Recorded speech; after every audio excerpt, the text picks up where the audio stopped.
من موام تراشیده است، آخه من سربازم. همین خانم به من گفت میری سربازی؟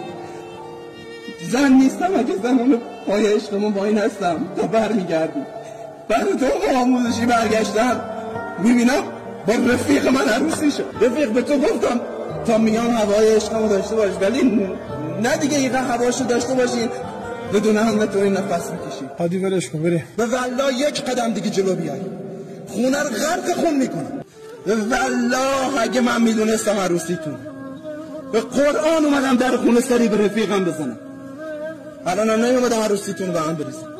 انشالله خوشبخت باشیم. چیزی که قسمت من نیست دیگه نیست. حالا که قرار ناموستو بشه رفیق، غلط کنم حتی بچرخم تو چشاش نگاه کنم. فکر کردی من میام شما رو هم جدا کنم؟ ببین با من که سربازی چه ها کرد.